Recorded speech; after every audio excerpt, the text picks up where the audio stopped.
Hey, what's up, my people? How you doing? My name is Dalton, and this is my channel. Now, I have a story time for you today that I want to tell you about. All this happened in one day, right? And I knew I was going to have a long day anyway. So I headed out to work, so I can catch the bus. And one of the guys stopped me. And y'all know I talked about him before. Uh, I called him the van guy because he drives this gray van and he weighs about 500 pounds. Uh, anyway, he lives in my complex. So anyway, I'm going to just call him Mr. C. And C is a initial for his first name. So call him Mr. C. Now, I'm on my way to work. I'm trying to make sure I catch the bus. He's up here. He always try to come. He Dalton. He wants to gossip. So he calls me over there. I had a little extra time. I went over there to see what he had to talk. First, he was gossiping about what's happening in the the building. And I tell you what, it was messed up because then he found out I work at a supermarket type place. So he goes, "Well, you on your way to work?" I'm like, "Yeah, walking up to the bus." Oh, hey, I'll take you up there because, I said, no, I'm not trying to go in early. I said, when I show up, they always want to put me in to work early, and that's not what I'm trying to do. I said, I'm good. It's not raining. The weather's not bad. It's beautiful up here in Pittsburgh. Oh, okay. He goes, because I could take you up there, but see, I got there's like 5 cans of bug spray that I need to get, and I wanted you to get it for me, and I'll drive you up there, and you go in there and you shop for me and bring it out. And I'm like, no, you know. And I can't stand people who don't want to take no for an answer. Okay, that shows major disrespect. Okay, when you say no and they keep trying, that's major disrespect. That's saying that you are beneath them and they really don't care what you're saying. So he keeps on, right? So, he drops it and then he goes, he looks at his watch and he starts calculating. He says, when you supposed to be at work? And I was like, well, I'm going to be at work about. He goes, so you're going to be at work about a certain time. And he's calculating, right? He's calculating how much time he could use me for, if I say yes, for him to take me up to the bus stop. So he's calculating, and I had other people do that too, okay? And that's the most disrespectful, annoying thing in the world. I've had friends literally calculate how much unemployment that they thought I was getting, and I had to correct them, okay? I've had family members literally calculate to see how much money they thought I was making at a job, okay?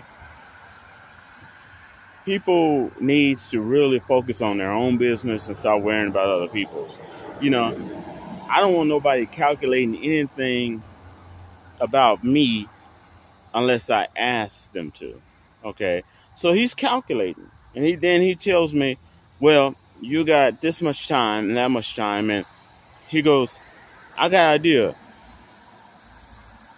I'll take you up to the bus stop, but since you got this much time and that much time, he goes, why don't you, I can't make this up, why don't you jump in, pump my gas for me, okay, and then I'll take you to the store and you can buy a couple things for me, and then I'll take you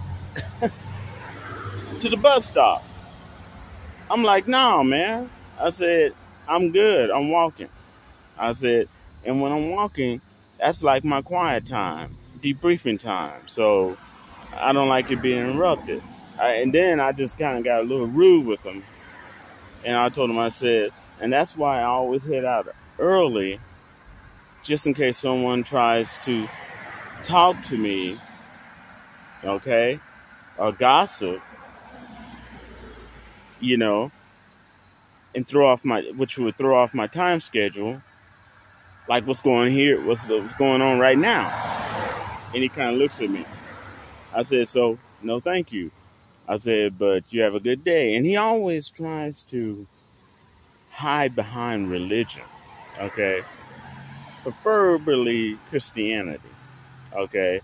And he's a groomer, and he tries to groom people so he can use them, and he tries to groom them in the worst way, if you know what I'm saying.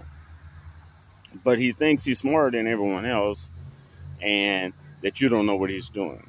So that was the beginning of my day. Okay, I headed to work. Then I'm almost at the bus stop, right? Lo and behold, there's two cars. They're arguing with each other. The woman gets out of the car, leaves her car door open, goes back to the other car, and they're going back at it. Okay? And this is going on for about 10 minutes. And they're in a turning lane, so other cars are honking at them because they have to drive all the way to one lane, get around them just so they can get back into the proper lane. And I'm just like, okay, this is going to be a high energy day, right?